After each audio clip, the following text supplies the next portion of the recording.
Okay, hayaan niyo pong buksan ko ang ating passage sa Matthew 28. Babasahin ko po muli ito, pero this time naman po sa Tagalog. So, Matthew 28, 1 to 15. At ganito po ang sinasabi.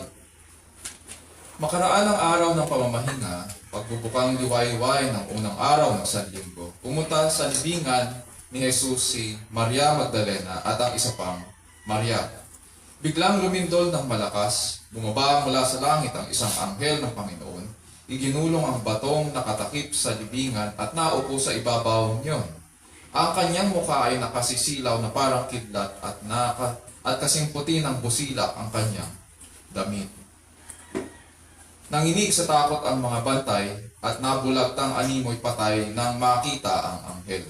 Ngunit sinabi nito sa mga babae, huwag kayong matakot. Alam kong hinahanap niyo si Jesus na ipinako sa krus. Wala na siya rito sapagkat siya ay muling nabuhay tulad ng kanyang sinabi. Halikayo, tignan niyo ang pinaglagyan sa kanya.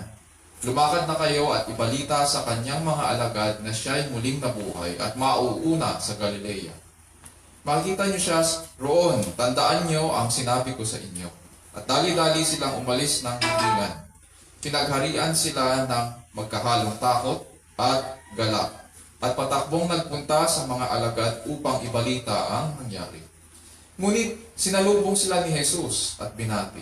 At lumapit sila, niyakap ang kanyang paa at sinamba siya. Sinabi sa kanila ni Jesus, huwag kayong matakot. Pumayo kayo at sabihin sa mga kapatid ko na pumunta sila sa Galilea at makikita nila ako roon.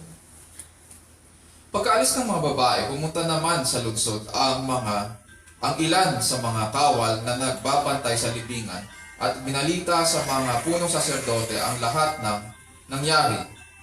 Nagtipon-tipon ang mga ito at matapos makipagpulong sa matatanda ng bayan, sinuhulan ng malaki ang mga kawal. At inutusan sila na ganito ang ipamalita. Samantalang natutulog kami kagabi, naparito ang kanyang mga alagad at ninakaw ang bangkay. Sinabi pa nila, huwag kayong mag-alala, makarating man ito sa gobernador, kami na ang bahala. Tinanggap ng mga bantay ang salapi at ginawa ang bilin sa kanila. Hanggang ngayon, ito pa rin ang mga sabi-sabi ng mga Hudyo.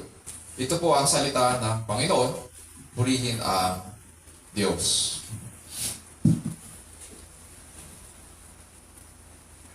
Just this week po, may napanood po ako sa Netflix na isang documentary na ang pamagat ay Don't Die, The Man Who Wants to Live Forever. Tungkol po ito sa buhay at layunin ni Brian Johnson, na isang American entrepreneur at saka tech CEO na gumastos po ng milyon-milyon para sa mga scientific studies, para labanan ang pagtanda at para mabuhay siya magpakailanman. Ang goal po niya ay maabot ng kanyang katawan ang lowest possible biological age. At ang nangyari ay ginawa po niyang guinea pig ang kanyang sarili sa mga experiments na may kinalaman dito sa yung living forever. At dito sa documentary, ganito po ang kanyang sinabi. We expect people on their way to work to pass 20 fast food places, 20 places selling sugary drinks. We ask them to spend every waking second on the algorithm, to ask them to navigate the addictiveness of social media, the world's most powerful algorithms, trying to get them to spend every waking second on the algorithm, navigate alcohol, the smoking, and binge watching, and porn, and every other form of addiction. And then we look at the individual and say, why aren't we happier? We have lost touch with basic self-care. We're inebriated. We can't see straight. Even though we know that eating the wrong kinds of foods or drinking or smoking or not prioritizing sleep accelerates aging, disability, even death, we can't stop. We're in a fight for our lives with ourselves. Ang ganitong pananaw sa sanlibutan ay hindi bago. Man has always been obsessed with cheating death and wanting to live forever. Sa kasaysayan ng sangkatauhan, it is said na natagpuan daw ni Alexander the Great noong 4th century BC ang River of Paradise. Noong 12th century naman, may balita na kumalat sa Europa na may isang kaharian na pinamumunuan ni Haring, ang pangalan po niya ay Prester John. At yung kanyang kaharian daw ay may River of Gold at Fountain of Youth. Noong 16th century naman, it is said na nadiskubre raw ni Spanish explorer na si Juan Ponce de Leon ang Fountain of Youth pagkatapos niya dumating sa Florida. Of course, lahat ng ito ay mga alamat lang. In the market today, pag tinignan po natin ang mga produkto, we are flooded with products na kinakalakal ng mga manufacturers at mga marketers bilang mga pampabata.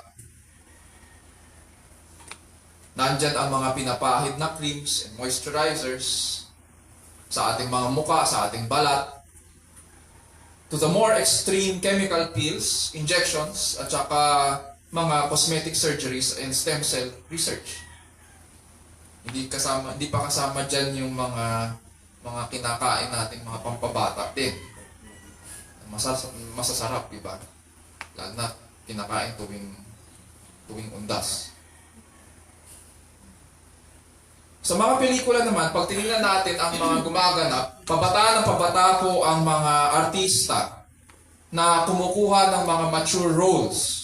Especially kapag ang paksa ay love, sex, and relationships. Ang mga dating ginagampanan ng mga adults ay mga kabataan na po ngayon ang gumagawa. The Word of God in Ecclesiastes 3:11 tells us that God has set eternity in the human heart. It means na inilagay po ng Diyos ang isang pananabik para sa walang hanggan. Or He has placed in us a sense of eternity or something more than this life sa puso't kaluluwa ng tao. Pero meron tayong dalawang problema in responding to this longing. Ayaw nating harapin ang problema. We don't want to study the root cause. Gusto natin quick fix agad sa sarili nating paraan. Yes, God has placed eternity in the heart of men, pero we want to say it's about my life. It's my body, my choice. It's my solution. Samantalang mababaw lang naman ang pagkaunawa natin sa mga problema natin bilang mga tao. The question is, paano masusolusyonan yun? Pangalawa, kapag may dumating na nagsasabi ng totoo at nagbibigay ng solusyon, sinashut down natin agad. Skeptical tayo. I mean, being skeptical is okay. Pero at the same time, ang contradiction doon is ayaw naman din natin ng malalim na pagsasaliksik at pag-aaral. Tinatamad tayo gawin ang ating homework at nagiging kontento na tayo sa kasinungalingan at ang mga pinalalaganap tungkol sa mga kasinungalingan. Case in point na lang. Ang katotohanan po ng panibagong buhay at ang buhay na walang hanggan ay nakaangkla po sa muling pagkabuhay ng ating Panginoong Jesucristo. Uulitin ko po, ang katotohanan ng panibagong buhay na madalas maririnig natin, ang tawag ay born again, rebirth, or new life in Christ. At ang buhay na walang hanggan o eternal life ay nakaangkla po sa muling pagkabuhay ni Jesucristo. God does not lie and cannot lie. It is against His very nature. Therefore, His word cannot lie, and it does not lie. It is inerrant, and it is infallible. And yet, ang dami pa rin naniniwala sa mga teorya na pinapalaganap ng mga anti-God scholars na both in the religious at saka non-religious camps. Halimbawa na lang po. Unang-una, Ganito yung mga maririnig natin. Hindi naman daw totoong namatay si Jesus. Na-comatose lang daw siya dahil sa hirap na naranasan niya sa crucifixion. Pero na-revive naman siya.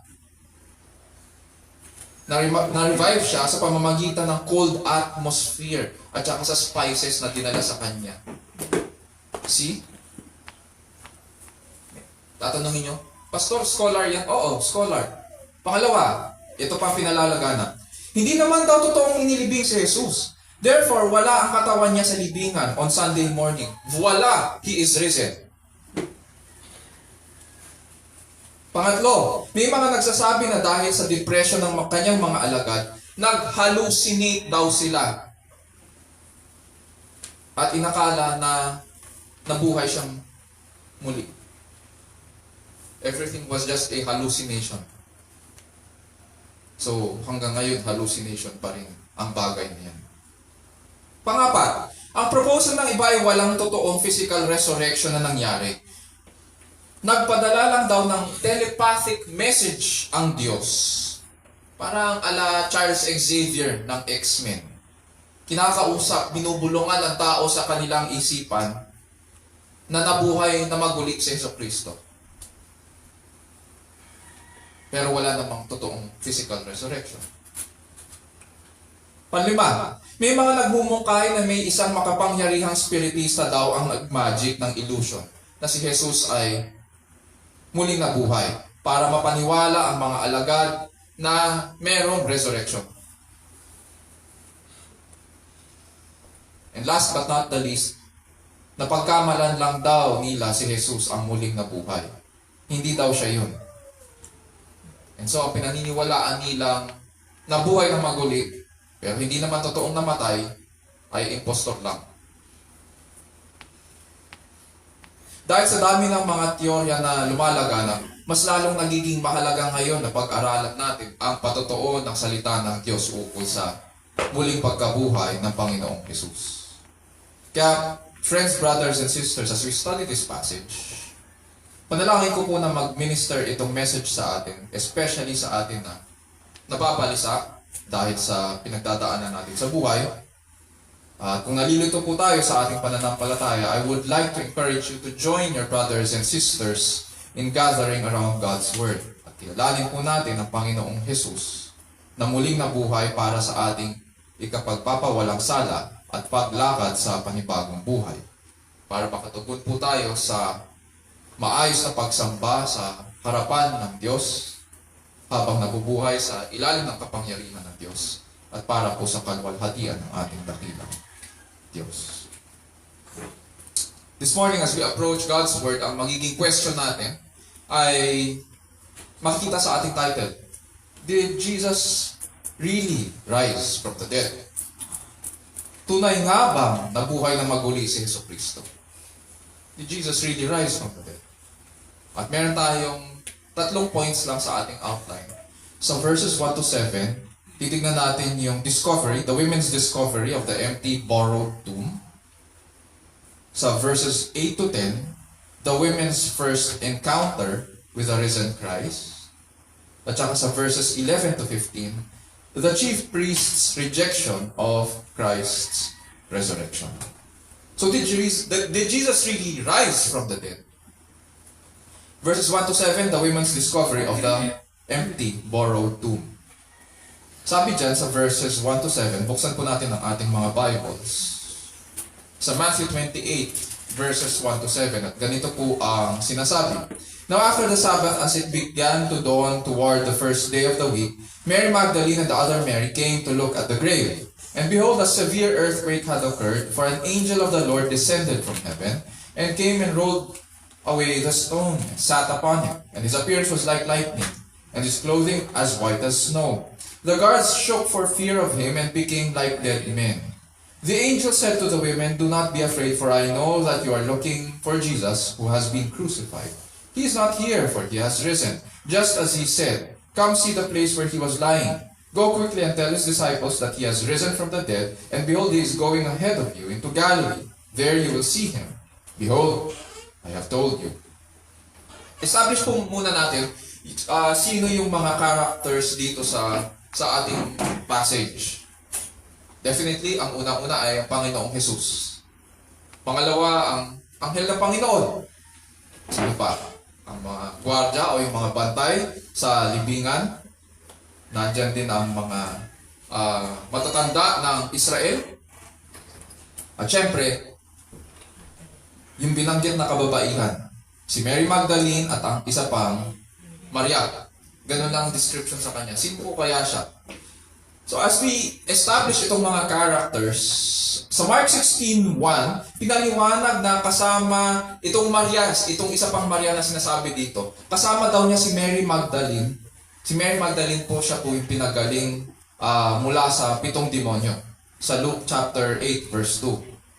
At dito sa Mark 16:1, kasama ng Maria ito si Maria Magdalena at si Salome.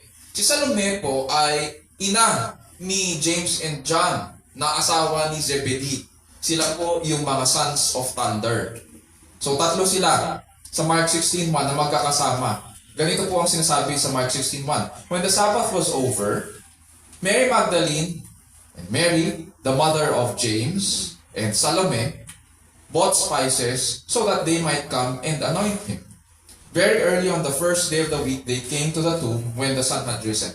Dito sa ating pag-aaral ngayon, you will have an impression na parang kino-compare natin ng iba't ibang mga Gospels, from Matthew to Mark to Luke and John. Ganun po ang ginagawa ng mga scholars minsan para ma-reconcile or para magkaroon ng maayos na maintindihan nila yung buong kwento ng mga accounts. And in this case, pinag-aaralan natin ang resurrection ng ating Panginoong Jesus, pero we are taking a look at the resurrection account from the point of view of Matthew. At tinitignan na we want to understand itong kay Matthew by trying to also look at the other books. Yung kay Mark, kay Luke, at saka kay John. So, sino itong Mariang ito? Sabi dyan, Mary, the mother of James.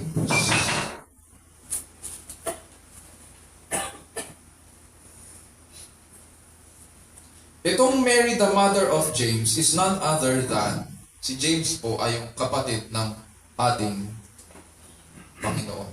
Siya po ang sumulat ng aklat ng Santiago o ng James, who later became, and while he was writing yung book na yun, he already was a pastor of the Jerusalem Church.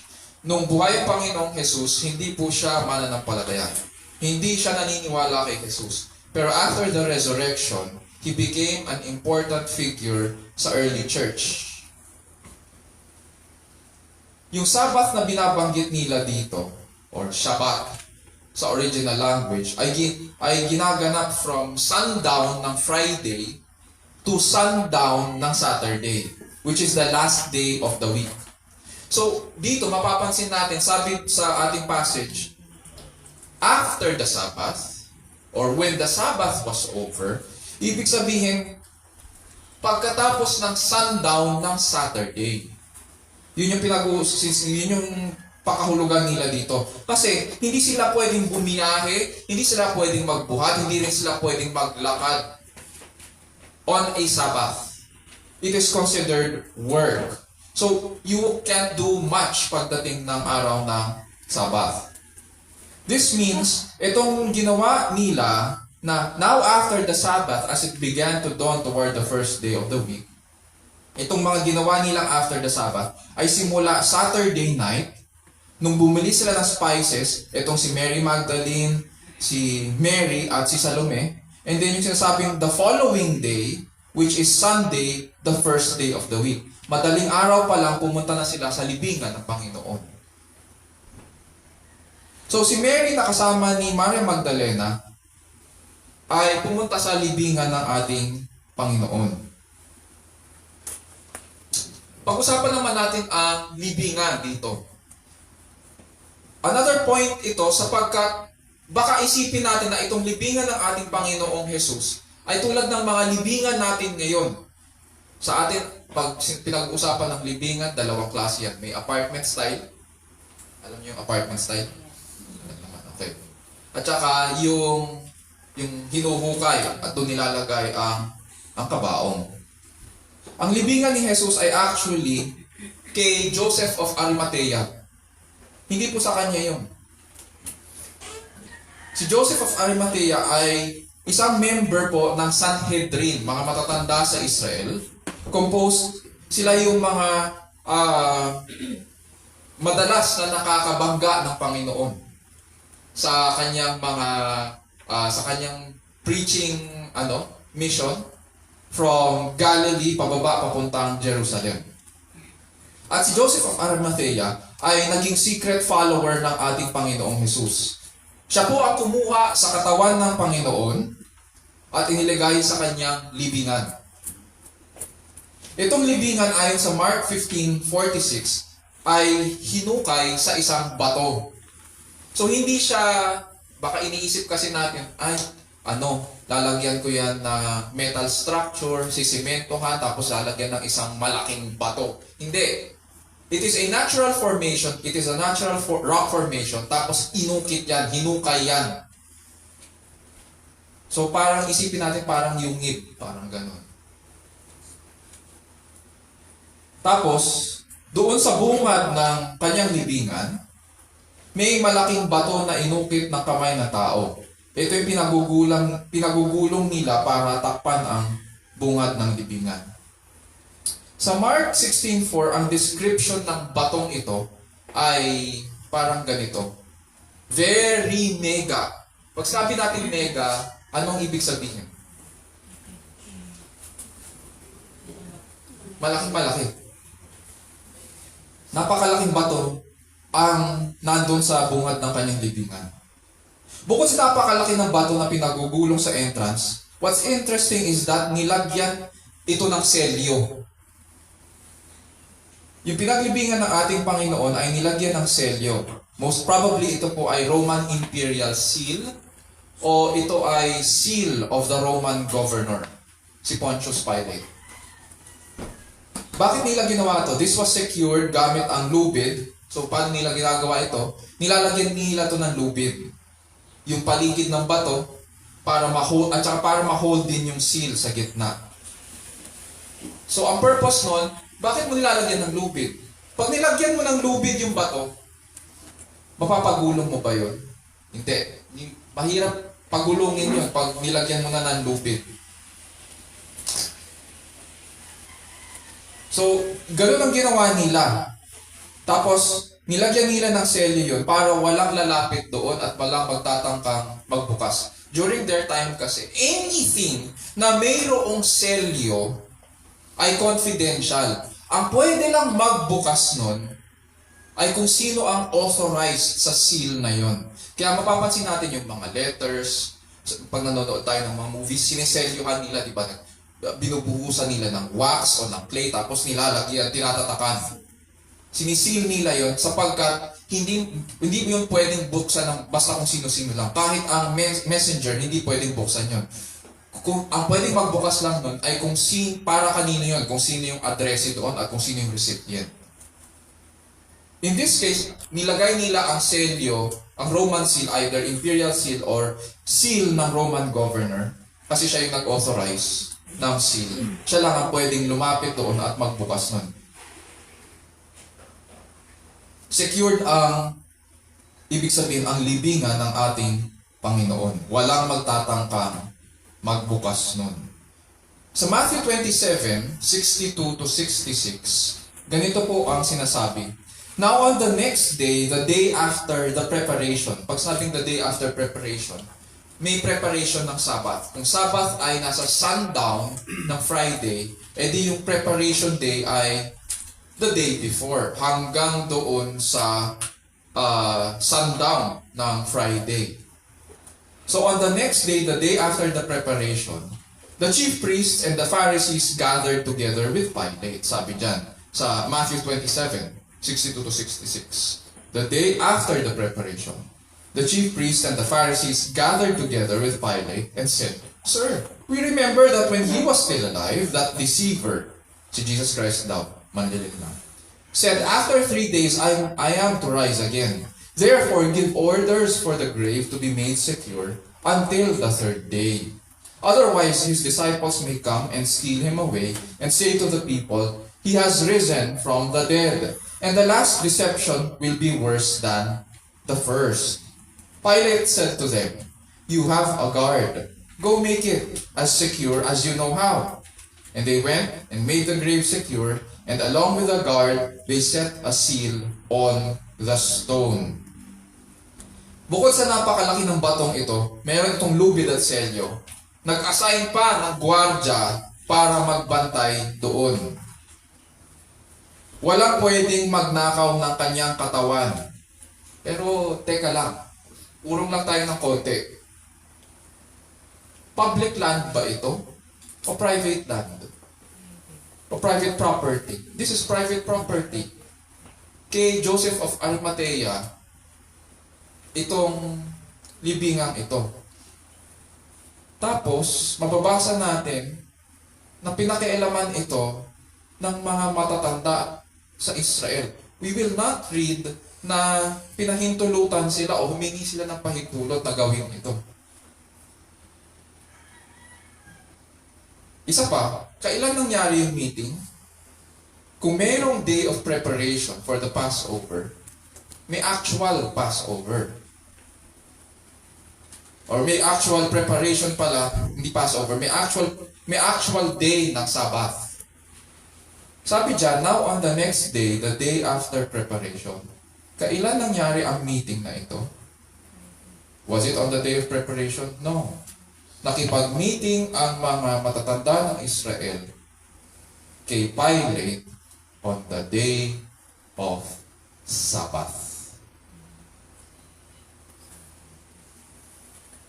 Yung sarili nilang kautosan, sinisira nila. Habang ang buong bayan ay ipinangingilin ang araw ng pamamahinga, ito ang mga matatanda nila kung sino pa ang nagsasabi na sila ang aral, kung sino pa ang nagsasabi na sila ang nakakaalam ng kautusan at salita ng Diyos, sila ang sumisira sa kautusan ng Diyos at gumagawa ng masama. Grabe ang paranoia ng mga matatanda. Grabe ang kanilang pagkapraning. Grabe ang abuse of authority at hypocrisy nila.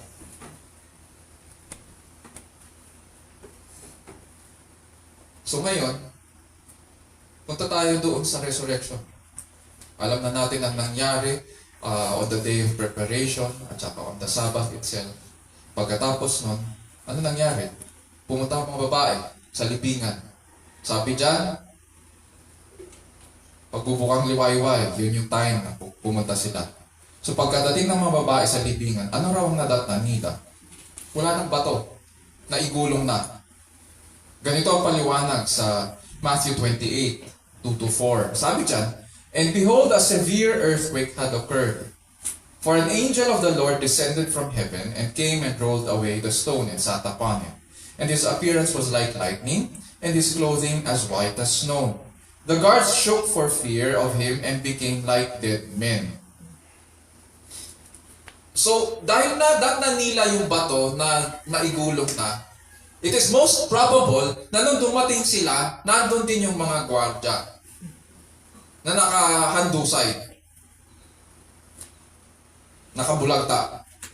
So tulad ng pagyanig sa lupa ng mamatayang Panginoong Jesus, nagkaroon din ng malakas na lindol ng kanyang muling pagkabuhay.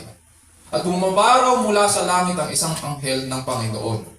Tulad ng Old Testament, nagpapakita ang anghel din ng Panginoon sa bayan ng Israel. At ginulong daw ng anghel na ito ang batong nakatakip sa libingan. Itong napakalaking bato. Siya lang mag-isa. At naupo sa ibabaw niyon. Ngayon, kung ordinaryong tao itong dinidescribe dito, paano niya magagawang mag-isa na igulong ang isang napakalaking bato at umakyat doon? Kung hindi mo magugulong yan, paano mo pa kaya magagawang akyatin niya? Kung tao ka lang. Pero hindi ito tao, sapagkat ang kanyang mukha raw ay nakasisilaw na parang kidlat. Imagine ko kung anong nakita ngayon ng mga gwardya. At ang kanyang damit daw ay kasing puti ng busila. Talo pa siguro yung mga bar soap natin dito. At na makita raw ng mga gwardya ang anghel, nanginig sila, nawalan sila ng tapang, bumagsak sila at nahimatay sa takot. Pero sa mga babae, kinausap ng anghel ang mga babae. Ano po sabi niya sa kanila? Verses 5 and 6, "Do not be afraid, for I know that you are looking for Jesus who has been crucified. He is not here, for he has risen, just as he said. Come, see the place where he was lying."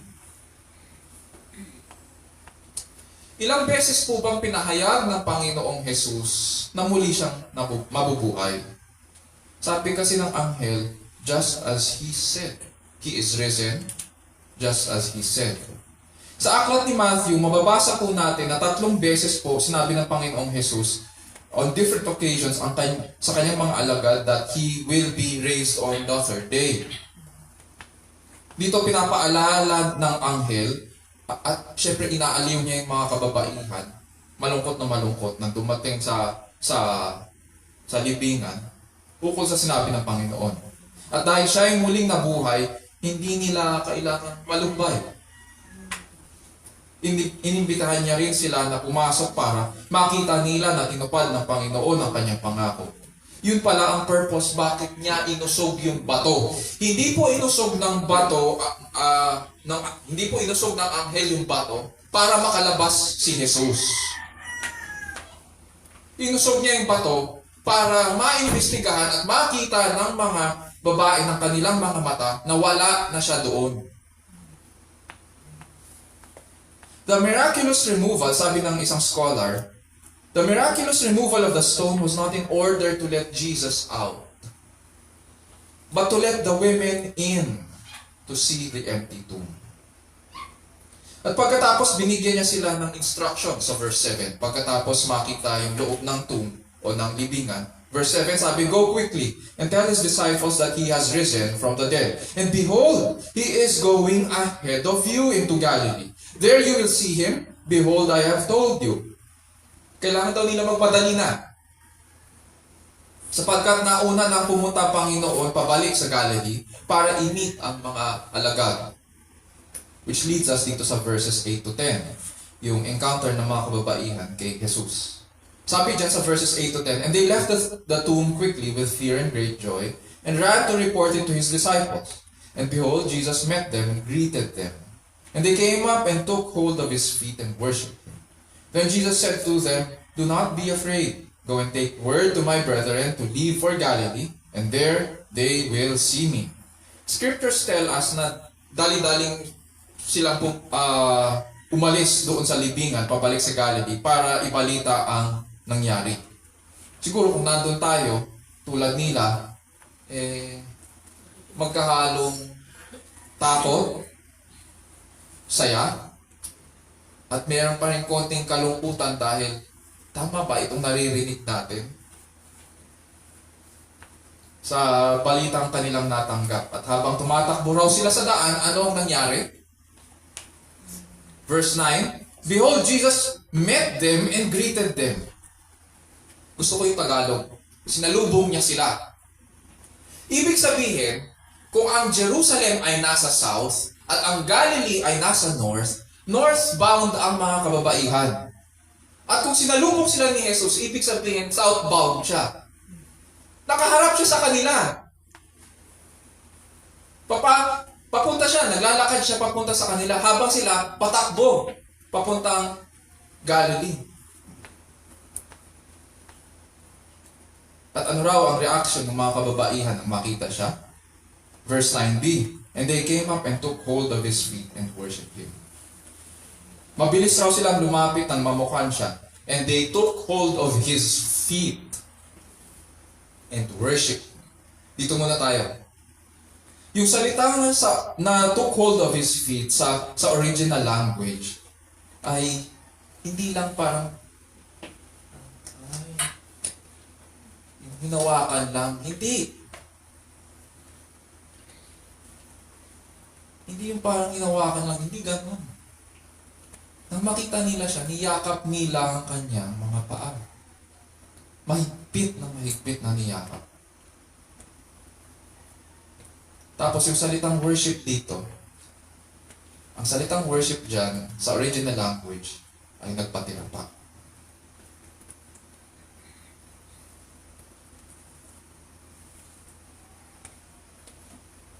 Nagpatira pa sila sa kanyang paanan habang yakap-yakap na mahigpit ang kanyang mga paa. Para bang, huwag ka munang aalis.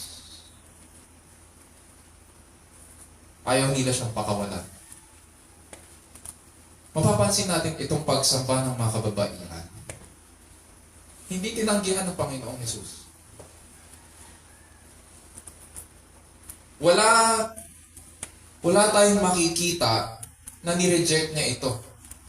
May mga nagsasabi kasi na si Jesus ay tao lang.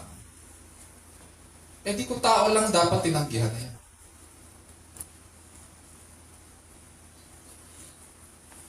Hindi niya tinanggihan ang pagsamba nila. Wala siyang nakitang mali sa ginagawa nila sapagkat He is God in flesh. This is high Christology, mga kapatid. Dapat lang nasambahin si Jesus. And what did He tell them? Ano sabi niya sa kanila? Inaliw niya sila at pinalakas ang kanilang loob. Sabi niya sa kanila, do not be afraid. Go and take word to my brethren to leave for Galilee, and there they will see me. Kanina po, ang sabi po ng anghel, go quickly and tell His disciples. Dito ang sabi ng Panginoong Jesus, go and take my word to my brethren. Matatandaan po natin na bago ipako ang Panginoong Jesus, yung kanyang mga kapatid, yung mga brethren, mga brothers and sisters niya, hindi naman naniniwala sa kanya. Hindi naman niya nakakasama, halimbawa si Santiago, at saka si Joseph, o si Joseph Jr. Eh, hindi naman mga nakasama yun sa paglalakbay niya eh. Hindi naman mababasa, wala tayong mababasa na nakasama nila ang Panginoong Jesus. And yet later on, naniwala si James, who became the pastor of the Jerusalem church and who wrote the book of James. Siya yung James the Less, according to tradition. Si James the Great, or the Greater, siya po yung son of Zebedee. Okay. Si James the Less, yung kapatid ng Panginoon. Pero yun yung first point. Hindi naman natin sila makikita, mga kapatid niya. Hindi naman sila mananampalataya noong una. Tapos, nang dakipin ng Panginoon, nanood kayo kagabi, di ba? Natapos niyo ba? Nung dakipin nila ang Panginoon, asa lang mga, ano nangyari sa mga alagad ng Panginoon? Kung alagad ka, susunod ka. Pag sinabing, di ba, ano ang definition natin ng alagad? If anyone wishes to follow me, he must deny himself, take up his cross, and follow me. Take up his cross and follow me. Nang dakipin ng Panginoon at ipako siya sa krus, asan ang mga alagad? Wala. Nang ipagkanulo siya ni Judas at halikan siya ni Judas at nang hulihin siya, biglang nagkalat at naglaho ang mga apostol.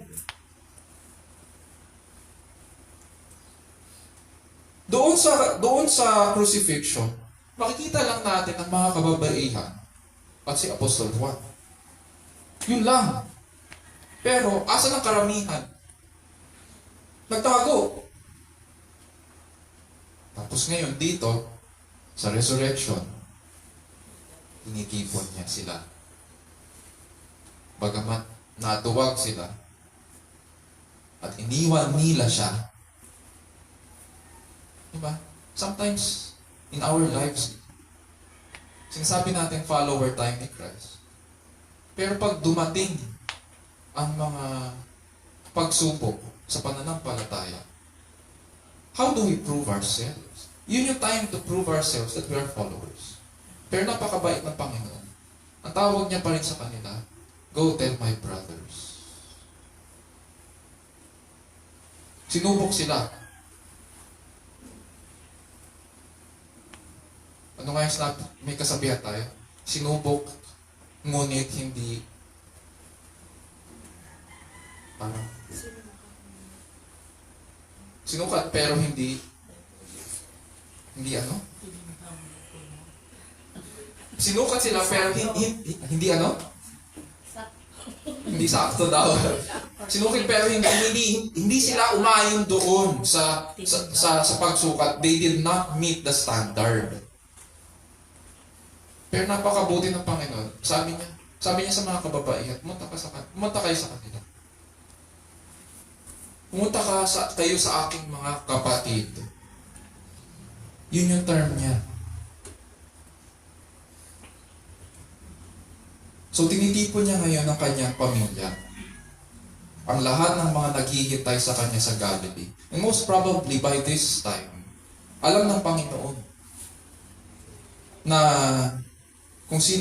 alam na niya kung sino ang mga sasampalataya sa kanya. Alam niya kung sino ang mga naghihintay sa kanya. Sa kabila ng kanilang pagkatuwag at pag-iwan nila sa kanya. Alam niya. At tinatawag niya silang kanyang mga kapatid. Noong unang panahon po, ngayon mag-iisip tayo, anong role nitong mga kababaihan? Noong unang panahon po, hindi kinoconsider na reliable ang testimony ng mga kababaihan. Sapagkat ang mga kalalakihan po ang mga nag-aaral. Ang mga babae na iiwan sa bahay. Ang pinag-aaralan nila, syempre, yung kung paano nila pagsisilbihan ang kanilang asawa pag nagkaroon sila ng asawa, at syempre yung mga gawaing bahay. Ang mga lalaki ang mga nag-aaral. Especially dito sa culture ng mga Hudyo, ang mga lalaki po ang nag-aaral ng scripture. Sa Rome, ganun din. Roman culture, ganun din. Ang mga babae daw, sabi rin nila, ay hysterical. Walang control sa emotions. Tapos, pag nagsasalita, alam naman natin, di ba? Ang isa sa mga kasalanan ng kababaihan, hindi ko sinasabi na exclusive yun sa kababaihan. Pero mas kilala ang mga kababaihan sa ganyan. At syempre, sa chismax. Di ba? Hindi ko sinasabi na hindi makikita sa mga kalalakihan, pero mas nakikilala ang mga kababaihan sa ganyan at saka sa mga chismax. So, ganun. Kaya hindi nila kinoconsider yung testimony ng mga babae. At dahil dito, worthless ang witness ng kababaihan. And yet, ang mga gospel writers, and in this case, in our case, si Matthew tells us na pinili ng Panginoong Jesus na maging unang eyewitness ng kanyang muling pagkabuhay ay mga kababaihan. Yung mga most unreliable sa kanilang society ay pinili ng Panginoon na maging kanyang unang eyewitness ng kanyang muling pagkabuhay. Parang katulad rin ng kanyang kapanganakan. Ang pinili ng Diyos na maging witness ng kanyang kapanganakan sa mundo ay yung mga mababaho, mga shepherds. Yung mga ayaw, yung mga nilalayuan. Dito, para kay Matthew, yung mga unreliable at mabababang tingin ng panahon nila.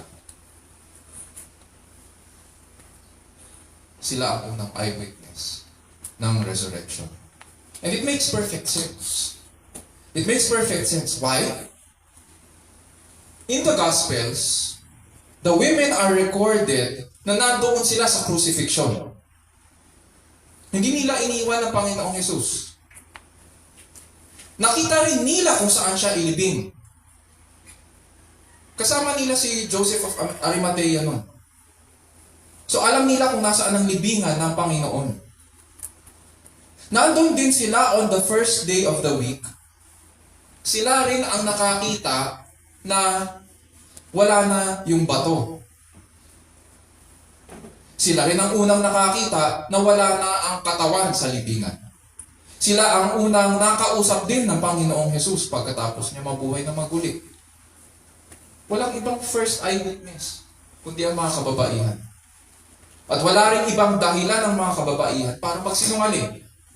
Sapagkat ang lahat ng kanilang nakita, later on, ay sinuportahan.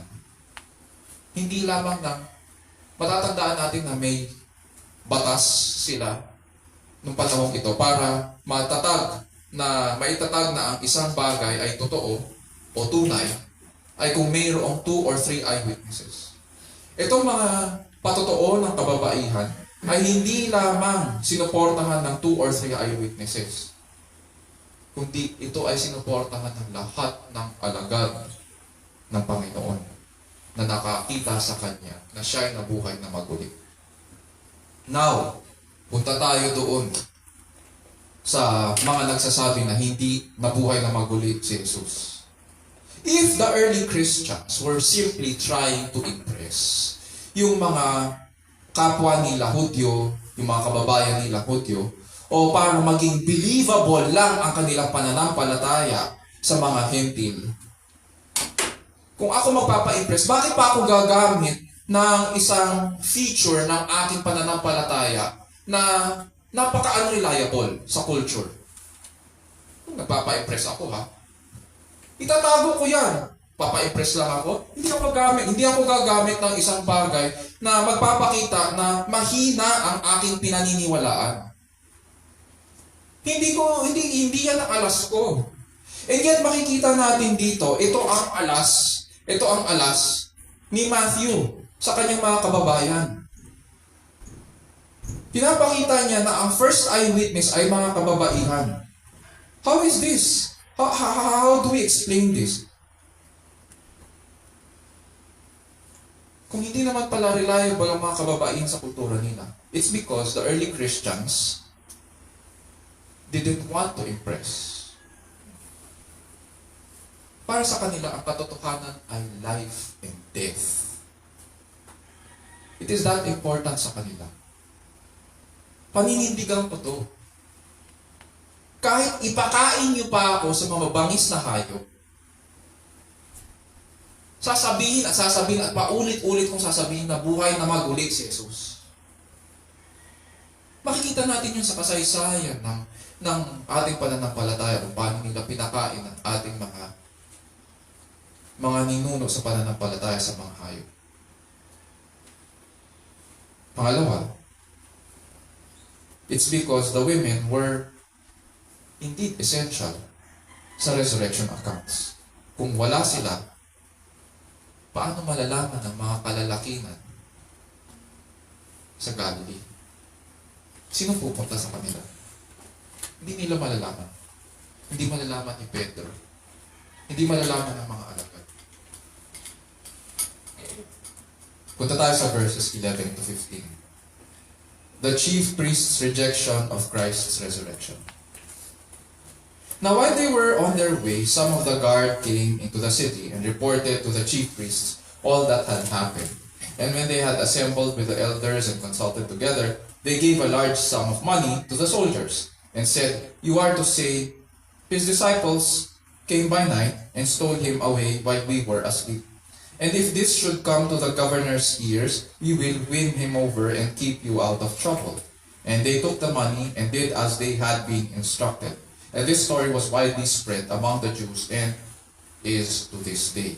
So habang papalis ko ang mga babae papuntang Galilee, it would seem na umalis na sila, dun nagising ang mga gwardiya na malamang na naging conscious ulit at pumunta silang Jerusalem. Doon binigay nila ang kanilang report sa mga matatanda tungkol sa mga nangyari. Ano raw ang naging direksyon nitong mga matatanda ng Israel? Ganito ang sinasabi sa verses 12 and 13. And when they had assembled with the elders and consulted together, they gave a large sum of money to the soldiers and said, "You are to say, His disciples came by night and stole him away while we were asleep. So nagtipon-tipon ulit itong mga punong saserdote at saka yung Sanhedrin para pag-usapan itong nireport ng mga gwardiya o ng mga sundalo. Yung salitang money, yung large sum of money, yung money na ginamit dyan na salita para suhulan ng mga gwardiya is the same word na ginamit doon sa pera na binigay kay Judas. Ang binigay kay Judas ay 30 pieces of silver. Napakalaking halaga na nun. Yung panahon yun. Silver yun eh. Or silverling. Ganon din ang ginamit dito. Ibig sabihin, sanay na sanay ang mga matatanda sa ganitong bagay. Sanay sila magsinungaling. Sanay sila manuhol. And to think, sila yung nagsasabi na aral sila sa scriptures.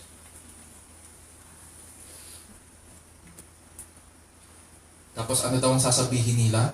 Pagkabigay nila ng napakalaking amount, ano daw ang sasabihin ng mga gwardiya? Magkakalat sila na paninira. Habang natutulog kami kagabi, naparito ang kanyang mga alagad at ninakaw ang bangkay. Nakakatawa. Tulog pala kayo eh. Paano nyo nalaman? Diba? Tulog kayo. Sleeping on the job kayo. Paano mo nalaman? So paninira yun. And yet, yun yung tinuro sa kanila ng mga matatanda. Ngayon, paano kung makarating kay Pontius Pilate? Siyempre, mga gwardiya yan. Naku, si Sante yan. Anong sabi ng ng mga matatanda? Huwag kayong mag-alala. Huwag kayong mag-alala. Kami bahala sa kanya. If this should come to the governor's ears, we will win him over and keep you out of trouble. Willing silang maglagay ulit kay Pilate ng napakalaking halaga kung sakaling makarating ito sa kanyang mga tenga. Sanay na sanay sa kasamaan itong mga matatanda sa Israel. Willing silang magbayad ulit. Nagbayad sila ng malaking halaga para patayin si Jesus. Ngayon, muli silang willing na magbayad para panatilihin siyang patay. Kung hindi totoo ang muling pagkabuhay ni Jesus, and I am stating this in the negative, bakit kailangan pang suhulan ng mga matatanda ang mga sundalong sleeping on the job?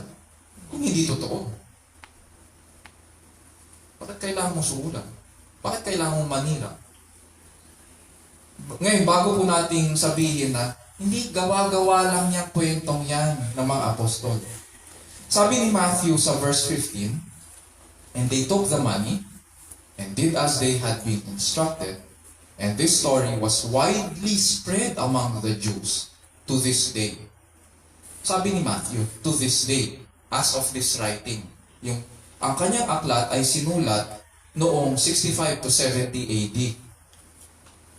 Nabuhay ang Panginoong Jesus mga around sabihin natin mga 1 AD hanggang 33 AD. It is said na tumagal ng mga around 3 years yung kanyang yung ministry niya. So sabihin natin namatay siya mga 33 AD. So ibig sabihin from 33 AD hanggang 70 AD kumakalat yung balitang yun. Sabi ni Matthew. So this is around 40 years pagkatapos ng time ng Panginoong Jesus.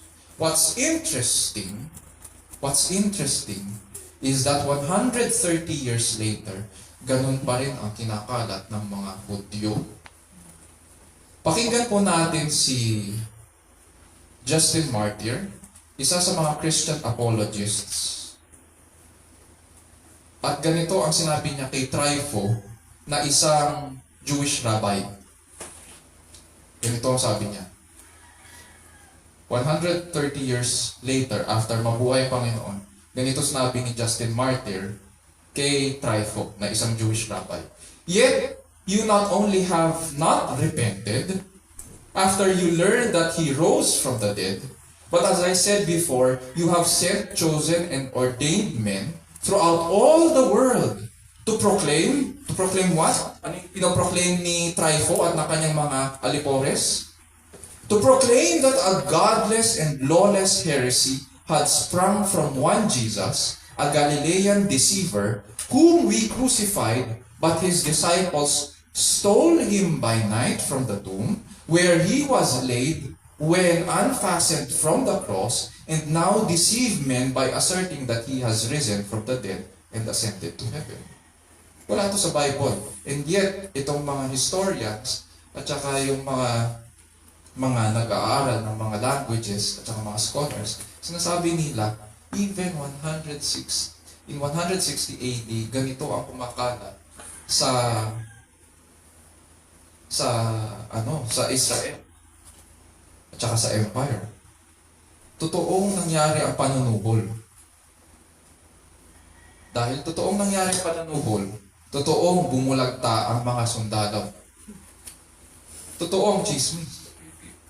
Therefore, totoong nabuhay na maguli ang Panginoong Jesus. So, did Jesus really rise from the dead?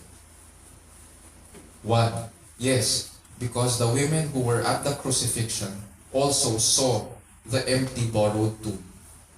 Number two, did Jesus really rise from the dead? Yes, because the same women were able to encounter the risen Christ. Did Jesus really rise from the dead? Yes. Otherwise, the chief priests would not have rejected it by bribing the guards. Mga kaibigan at kapatid sa Panginoon, the resurrection of Christ is at the center of our redemption. It is at the center of our redemption because ang muling pagkabuhay po ni Kristo ay katiyakan na tayo ay napawalang sala at ibinilang na matuwid. Scriptures say that Jesus was raised for our justification. Sa Romans 4:24-25. Hindi nabuhay na maguli si Kristo. Kung hindi siya nabuhay na maguli, hindi tayo mapapawalang sala. Wala tayong assurance of salvation. Pangalawa, just as Christ died and rose again from the dead to the glory of the Father, so we too who were once dead in sin, walk now in newness of life. Hindi na tayo patay sa kasalanan. Ang buhay natin ngayon ay para sa Diyos, sa Romans 6:4-10, at hindi na ang ating lumang pagkatao ang nananatili o nabubuhay, kundi si Kristo ang nabubuhay sa atin, sa Galatians 2:10. Dahil sa kanyang muling pagkabuhay, muling babalik si Kristo upang hatulan ang buong sanlibutan sa itinakdang araw ng paghukom.